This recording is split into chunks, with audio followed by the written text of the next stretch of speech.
si Myrtle Sigales. Ako ang center head ng Mission to the World Philippines, ang Bahay Parola Grace Home.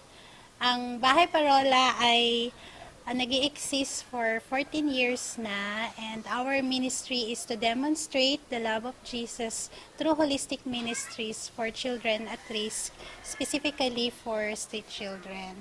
Ang mission po namin is to provide care and basic needs and a Christian home sa mga batang lansangan for lifelong transformation and empowerment. This video presents 5 stories of former children who were at risk from neglect, abuse, and abandonment and were rescued, restored, empowered through ang Bahay Parola. Their journey proves that street children can change and their lives were transformed from the compassion of God and the love of the people who has been supporting the home. This video also serves an important material to our foundation, for it emphasizes the impact of a Christian home to a life of a child. It also serves as an inspiration to all of us, especially to our younger children, to continue to strive in their studies and believe in their dreams. As Jeremiah 29:11 says, "For I know the plans I have for you, declares the Lord, plan to prosper you and not to harm you, plan to give you hope and a future." Ako si Robin Abanyo, 22 years old, at galing ako sa ang Bahay Parola ng Mission to the World Philippines. Pinanganak ako sa Parañaque, Metro Manila, pero lumaki na ako sa Cavite, Dasmariñas City. Naalala ko noong 2001, that time I was 7 years old, at batang-bata pa. Ang kala ko noon ay mamamasyal lang kami o bibisita lang sa bahay ampunan. Pero yun na pala yung panahon na nilagay ako ng aking mga magulang. May isang pastor na pumunta sa amin. Kinausap yung nanay at tatay ko. Nakita ang sitwasyon ng pamilya dahil nga kami ay 10 magkakapatid. Ang tatay ko noon ay may sakit at ang nanay ko naman ay nasa bahay lang, nag-aalaga sa amin. At kaming magkakapatid ay nagtitinda ng isda sa palengke. Sabi ng pastor, kung nais daw namin na mag-aral, ang parola daw ay makakatulong para sa amin.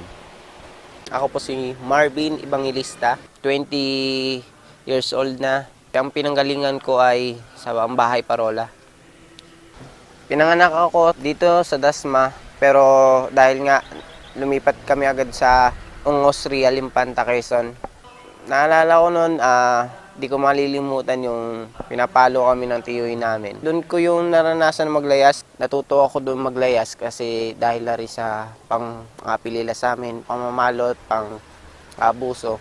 Dahil nga sa hindi ko gustong manatili doon sa matiyahin ko, natuto ako maglayas. Sa aking paglalayas, natuto akong manghingi sa mga tao at para na rin may pangkain sa araw-araw. Sa paglalayas ko, mag-isa lang ako. Maraming tao akong nakilala. Tinulungan nila ako. Una akong naglayas sa MOA, sa may gilid ng dagat doon. Doon, may concert doon. Nanghingi ako doon sa mga, doon, may manakaupong estudyante. Binigyan nila ako ng pera. Tapos, yun, parang binubuli yung mga classmate niya, yung isang lalaki na ampunin nila ako. Ampunin niya raw ako. Hanggang sa napilitan ng lalaki, dinala ako sa kanila. Binihisan ako, pinakain. Tapos, yun, pinatulog. Kinabukasan din, inatid ako ng lalaki doon sa may sapote, kalinisan, sa may ilalim tulay. Doon nga yung pulis, doon ako tumira ng ilang buwan siguro. Sa pagtira ko doon, dahil na rin sa pangit ng nakikita ko, kasi pinagtitripan nila yung mga bata doon at yung mga nakatira sa ilalim ng tulay. Nakita ko yung vision na umalis. Sa paglalayas ko, naglakad ako hanggang sa Pote Kalinisan hanggang Baclaran. Doon ako sa may highway mismo dumaan. Tapos nakarating ako doon sa may Baclaran, sa may bandang coastal. Doon, tumagal din ako doon. Tapos sa pagtira ko doon, may nakilala ko lalaki dahil maggagabi na wala akong matutuluyan. Parking boy siya. Doon, pinatuloy niya ako sa bahay nila. Dahil nga sa tagal ko na rin doon, natutunan ko na kung paano mamuhay doon. Kailangan mong paghirapan yung mga pera na gusto mong makuha. kailangan mong paghirapan. Ginawa ko, umalis uli ako doon. Doon sa lugar na yun, bawal ang bata. Siguro kaya nga ako nahuli ng MMDA kasi bawal yung mga palaboy doon. Yun, nahuli ako. Dinala ako sa Pavilla Center. Ganun pa man, bago mag-Christmas noon, dinala kami ng Pavilla Center na ililipat kami ng ibang center. Yun, ang bahay parola. Ako si Loreto Gonzales, 20 years old. Galing ako sa Bahay Parola. Taga dito rin ako sa Cavite. Dinala ako dito sa orphanage nung 16 years old pa ako. Tumira ako sa orphanage kasi iniwan kami ng nanay namin kasama yung kapatid ko. Pero bago kami iniwan, binilin din kami sa orphanage na bantayan kami.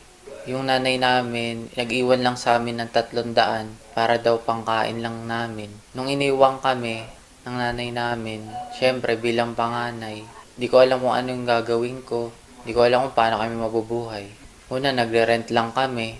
Tinitirahan namin. Minsan sinisingil lang kami, wala kami pambayad. Wala kaming choice. Syempre, kailangan namin umalis. Doon kami tumira sa ilalim ng puno. Ilang araw din kami doon. May mga nagmamalasakit sa aming mga kapitbahay. Binibigyan kami ng pagkain sa araw-araw. Hanggang nabisita kami ni Kuya Nato. Si Kuya Nato yung tumulong sa amin. Co-worker ng nanay namin dati. Sa Bahay Parola din siya. Nakita niyang nangangailangan kami ng tulong. Ako si Paulo Arana at nanggaling ako sa ang Bahay Parola. Ang pinagmulan ko ay dito sa Cavite at dumating ako sa Bahay Parola noong 2000. Nasa edad 6 na taong gulang ako noon. Naranasan ko na pinagmumulipitan ako ng aking mga magulang. Hindi ko man lang naranasan na alagaan nila ako. Tinuring kasi ako nilang alipin eh. Hindi ako pinapakain, minamaltrato nila ako. Ni ultimong sariling magulang na yun Dinala ako ng aking kapitbahay sa Bahay Parola noon. At nakita niya ang sitwasyon ko. Kaya yun, tinulungan niya ako, dinala niya ako doon sa Bahay Parola. Doon sa loob ng Bahay Parola, pakiramdam ko safe ako eh. At nabigyan ko ng pagkakataon na mapag-aral muli. Ganun pa man, dahil na din sa sama ng loob, naghanap ako ng ibang kaligayahan. Sa barkada, sa eskwelahan. At yun, na-impluwensya akong gumamit ng masamang droga. Naging matigas ang ulo ko. Di ko sinunod yung mga staff. Sa kabila ng engganyo nila sa akin. At pangangaral, pinili ko pa rin yung gusto ko. Yung kumbaga, yun nga, nasunod yung gusto ko. Tinanggihan ko yung mga tulong nila at dahil doon, yun, naglayas ako sa bahay. Iniwan ko sila. Para mabuhay ako noon, nasubukan kong maging kolektor ng basura para meron akong pangkain at naranasan ko rin matulog noon sa multipurpose hall ng isang village. Ganun yung naging buhay ko hanggat sa nilapitan ako ng isang pastor, si Pastor Nelson Carillo. At yun, inimbitahan niya ako sa isang camp. Doon sa camp, tinanggap ko si Jesus ng buo bilang isang Panginoon at tagapagligtas. At yun, naramdaman kong gusto kong magbago. Sa puntong iyon, alam ko na handa akong tanggapin yung oportunidad. Ganun pa man kahit na may galit pa din ako sa loob, sa puso ko, at gusto kong magrebelde, at may mga tukso pa rin sa mga masasamang bisyo. Pero iniwasan ko na iyon. Nabigyan pa din ako ng pagkakataong makapag-aral at narealize ko na napakaraming pagkakataon na nasayang noon. Sa loob ko, gusto ko na talagang magbago at ayoko nang sayangin ang buhay ko. Ako nga pala si Julius Maligang, 26 years old. Galing ako sa Ang Bahay Parola, pero nakatira talaga ako sa GMA Cavite. Tumira ako sa orphanage noong year 2000. At ang dahilan ng pagtira ko doon, hindi na ako kaya pag-aralin ng mga magulang ko. Kaya nag-decide sila na doon muna ako patirahin para magkaroon ako ng chance na makapag-aral. Mga hindi ko makakalimutan tao sa orphanage. Dahil kasi sila yung nagbigay ng pangaral sa amin. Kagaya ni Tatay Nato, nagtuturo sa amin ng mga salita ng Diyos, mga aral. Tsaka sila Nanay Sol na masarap magluto sa amin. No, nakala ko noon ang Bahay Parola parang pagtatrabahuin ka, lagi lang kayong nasa loob ng bahay, ampunan. Pero iba pala kasi nag-aaral din kami. Pumapasok kami sa iba't ibang school. May allowance pa, may baon. Tapos napunta kami sa iba't ibang lugar na dati hindi ko napupuntahan pero nakakapagpasyal din kami. May pagkakataon na ganun ang ginagawa namin. At yung bagay na talagang nagbigay sa akin at tumatak sa isip ko, ay yung maturuan kami ng salita ng Panginoon. Isa sa mga activities na ginagawa namin tuwing umaga ay yung pagbabasa ng Bible o yung pagdi-devotion namin kasama yung mga staff. Hindi ko malilimutan sa orphanage. Siyempre, yung pag Christmas, ayun, maraming gifts na binibigay sa amin mga sponsor namin. Then, meron sila activities na kung saan para sa mga bata, para maging masaya kami sa araw ng Pasko. Tapos hindi ko malilimutan doon yung magkakasama kami, tapos mangangaroling kami sa bahay-bahay. Yun, masaya. Para sa amin, hindi ko makakalimutan yan. May mga activity kami sa bahay parola na madedevelop ang mga skills, character at knowledge. May time din na meron kaming study hour, recreational activities, mga sports, skills developments, katulad ng arts and crafts, drawing, singing, dancing. Meron ding mga instructor na pumupunta doon para magturo ng mga bagay na yun. Kaya ngayon, nakita ko yung sarili ko na yung pala yung preparasyon ko at naranasan ko sa parola. Kaya ngayon, na-apply ko sa aking buhay. Naging mas positive ako sa buhay. Nagkaroon ako ng pangarap na unti-unti ko natupad. Nakapagtapos ng pag-aaral. Dahil din doon, maraming opportunity nagbukas para sa akin. Nung bata pa ako, gusto ko maging seaman, gusto ko maging piloto, gusto ko maging engineer.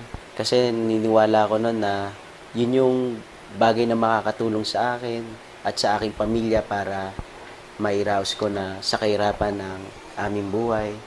Pero hindi pala yun ang kalooban ng Panginoon. Nais pala ng Panginoon na maging isa akong teacher. Akala ko noon hindi ko kaya maging teacher. Kasi hindi ko talaga pinangarap ang pagiging guro.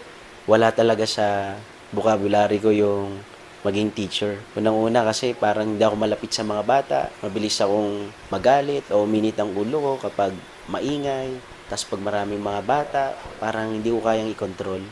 Pero unti-unti, habang ako ay nag-aaral ng pagiging isang guro, naranasan ko at naramdaman ko na ito pala ako, isa pala akong teacher. Ang inspirasyon ko sa buhay ay yung mga taong nagmamahal sa akin. Especially yung mother ko. Gusto ko kasi habang nandito pa sila sa mundo at buhay, gusto ko mabigay yung pangarap na buhay para sa amin na hindi nabigay ng tatay ko. Yun yung naging inspirasyon at motivation ko. Nung ako ay second year high school, binalik na ako sa sarili kong pamilya.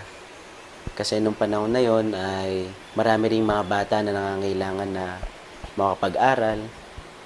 So, sa loob ng 6 na taon na nandun ako sa bahay parola, naniniwala ko na sapat na yon para mas maranasan ko rin ang ibang bagay at makasama ko rin yung tunay kong magulang at pamilya. Kinuha kong course ay Rep and Aircon.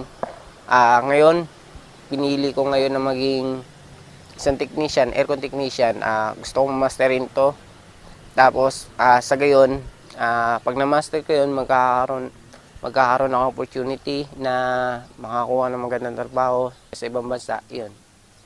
Ang napili kong trabaho ay pagiging cook. Isa akong junior staff. Sa tulong ng Panginoon, nakapagtapos ng commercial cooking. Tulad ng baking and mga pastries. Dahil nahiligan ko na din ang pagluluto. Kaya ito na yung napili kong trabaho. Kumuha ako ng summer course sa pagluluto. Kumuha din ako ng kursong Ref and Aircon Technology dyan sa Tuloy Don Bosco. Ngayon, inabsorb ako ng Magnolia na nagbibigay sa akin ngayon ng regular na trabaho bilang isang technician. Ako lang kapagtapos nga pala sa UP Manila ng kursong Culinary Arts. Pero dahil na rin sa pangarap kong makapasok sa medical industry, pinasok ko ding trabaho yung inspector ng syringe tsaka IUD o yung tinatawag na intrauterine device na ginagamit sa mga ospital. Fourth year college ako noon na nag-start na ako magturo sa NCST ng values education para sa mga computer courses at vocational courses ng NCST. Mahalaga na may dedikasyon ka sa pag-aaral. Mahalaga talaga na meron kang pangarap.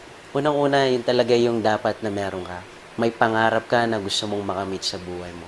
Kasi kapag meron kang pangarap, big sabihin, meron kang direksyon na gusto mong mangyari sa buhay mo. Kaya nung ako'y natutong mangarap, ni-imagine ko noon na gagraduate ako, makakatanggap ako ng diploma, kasama ko ang magulang ko.